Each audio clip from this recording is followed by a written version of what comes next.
Good morning. How are you all today? Thank you all for viewing with us. Welcome to Bible class with Betty and Andre. Today we will conclude our studies from the book of Zechariah. Today we're in chapter 14 and we'll be looking at Jesus's return visibly to the earth. In the rapture, we meet him in the clouds in the air, but in the Revelation, he returns to the earth for the nation Israel. And so we begin our studies today in chapter 14. Behold, the day of the Lord cometh, and thy spoil shall be divided in the midst of thee. So this is letting the people know that the day of the Lord is coming. We don't know the day or the hour when he comes in the rapture, but at the end of the tribulation period, he will come, and he's saying that he will divide the spoil among those that go into the kingdom, which the word spoil means the treasures, the things of the earth that are valuable will go with them into the kingdom. And the day of the Lord speaks of God's wrath being poured out upon Satan and those that follow him. Verse 2, this is the Lord speaking, for I will gather all nations against Jerusalem to battle, and the city shall be taken, and the houses rifled or looted, and the women ravished or raped, and half of the city shall go forth in captivity, and the residue of the people shall not be cut off from the city. And to get a clearer understanding of those verses, look in the Gospel of Luke, chapter 21, verses 20 through 24. And this is speaking of the same time that God is speaking of in Zechariah. Luke 21:20. And when ye shall see Jerusalem compassed with armies, then know that the desolation thereof is nigh. Then let them which are in Judea flee to the mountains, and let them which are in the midst of it depart out. And let not them that are in the countries enter thereinto. For these be the days of vengeance, that all things which are written may be fulfilled. But woe unto them that are with child, and to them that give suck in those days, for there shall be great distress in the land, and wrath upon this people. And they shall fall by the edge of the sword, and shall be led away captive into all nations. And this verse happened in 70 AD. It's not a part of what we're reading in Zechariah chapter 14. But this will be during the end of the tribulation, or the great tribulation period, Jacob's trouble, when the people, the enemies of God, will come against the people of God. But God says, we're back to Zechariah chapter 14, verse 3. But when this happens, then shall the Lord go forth and fight against those nations, as when he fought in the day of battle. And that's looking forward to the battle of Armageddon, as recorded in Revelation chapter 16. Now we have the God's visible return in glory, and the things that will happen after he returns. Verse 4. And his feet shall stand in that day upon the Mount of Olives, which is before Jerusalem on the east. And the Mount of Olives shall cleave or split in the midst thereof toward the east and toward the west, and there shall be a very great valley. And half of the mountain shall remove toward the north, and half of it toward the south. Verse 5, and ye shall flee to the valley of the mountains, for the valley of the mountains shall reach unto Azal. Yea, ye shall flee like as ye fled from before the earthquake in the days of Uzziah, king of Judah. And the Lord my God shall come, and all the saints with thee. And that's when Jesus brings the saints of God with him to restore and protect the nation Israel. During this period of time, Jesus is going to stand up on the Mount of Olives, and when he does, that mountain shall split, and there will be a great valley, and the people of Israel will have places in that valley where they can hide and protect themselves from the enemy, but many of them would die. And when it talks about the earthquake in the days of Uzziah, it's speaking of the wrath of God being poured out upon the enemies of God. And verse 6, Zechariah 14, verse 6, and it shall come to pass in that day that the light shall not be clear nor dark, but it shall be one day which shall be known to the Lord, not day nor night, but it shall come to pass that evening time it shall be light. And in the kingdom, it's going to be after the kingdom age, there'll be one glorious day, and that's eternity. It will have no ending, and it'll be just one day where the glory of God shines brighter and brighter.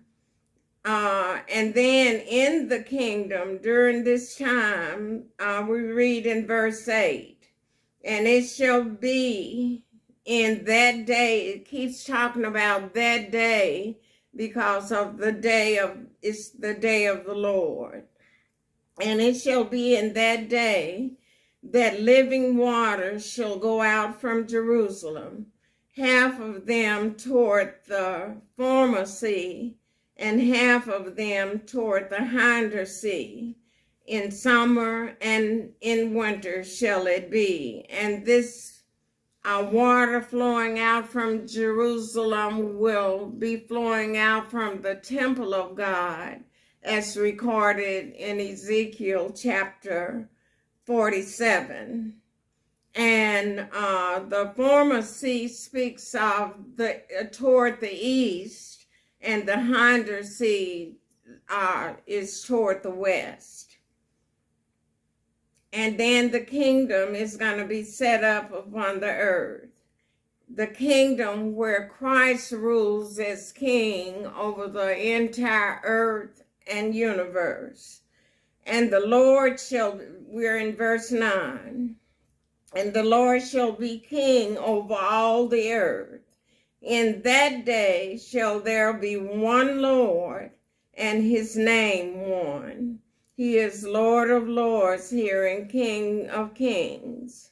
Verse 10, all the land shall be turned as a plain from Jiba to Riverman, south of Jerusalem.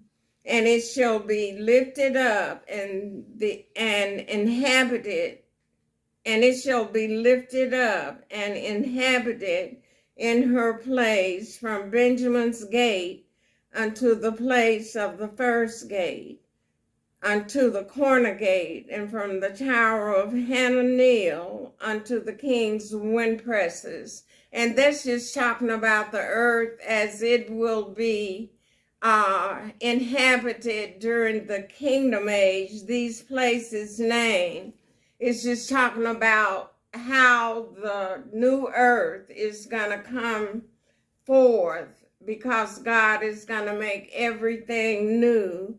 And it's just giving dimensions as to how the earth will be set up, because all the wicked will be in the bottomless pit.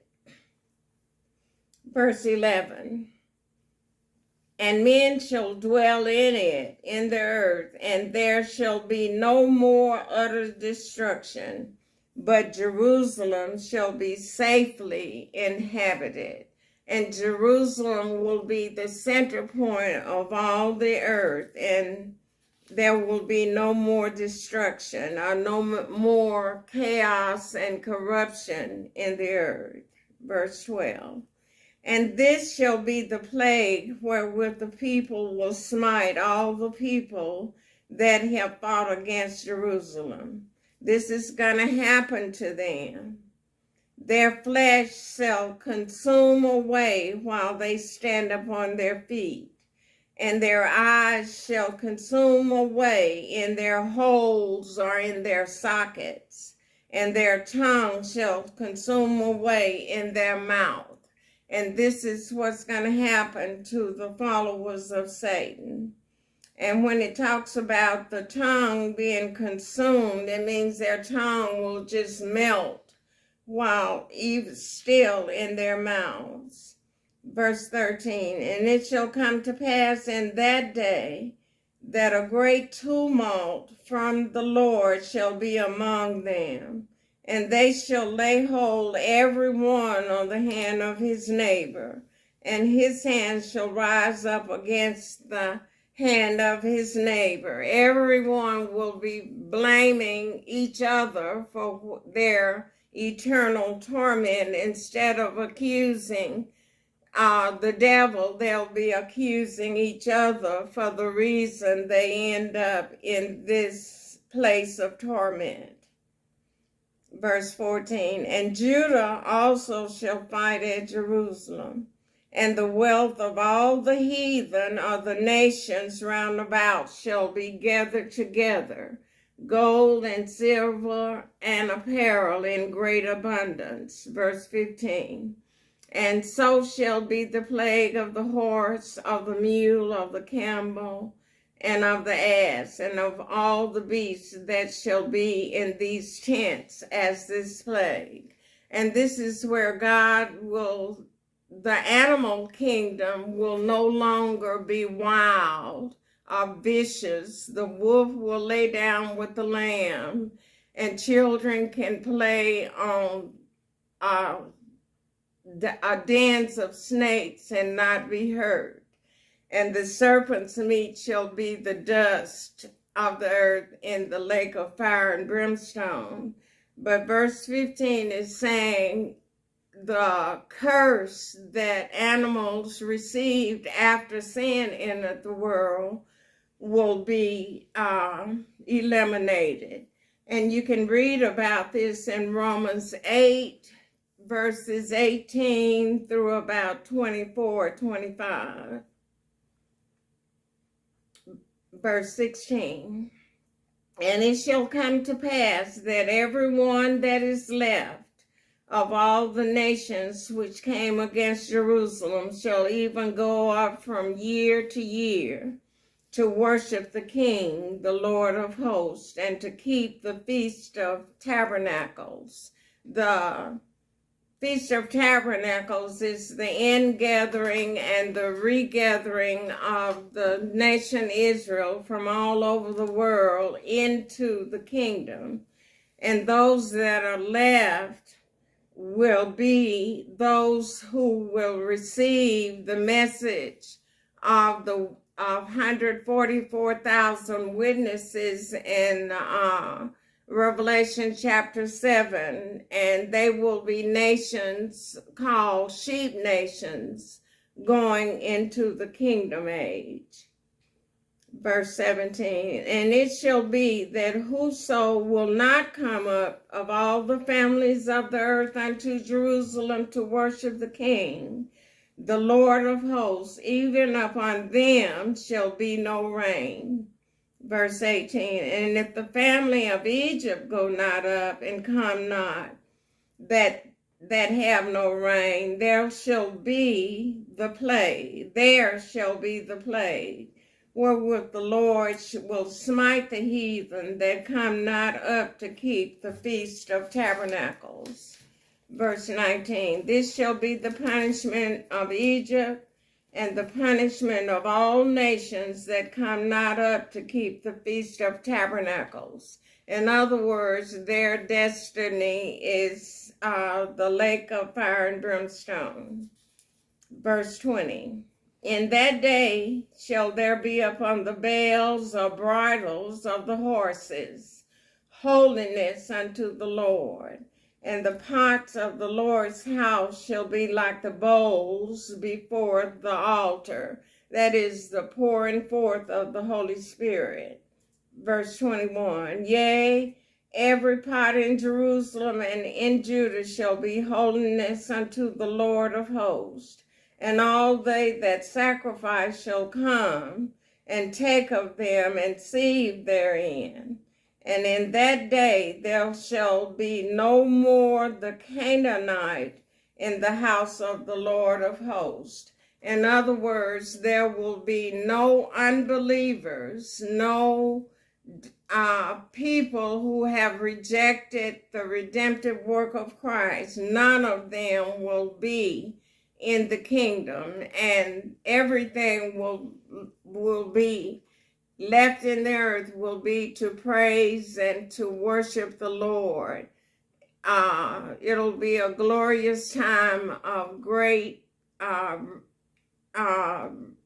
revival. Well, not so much revival as the regathering and all believers coming together as one people. The church reigning with Christ over the earth. But there'll be no Canaanite or no unbeliever that go into the millennial kingdom of the 1,000-year reign of Christ over the entire earth. So that is Zechariah. I'm sure there are a lot of things I should have said and maybe could have said, but thank you for what I have said. Thank the Lord for what I have said, and thank you all for listening. I enjoyed the study from the book of Zechariah.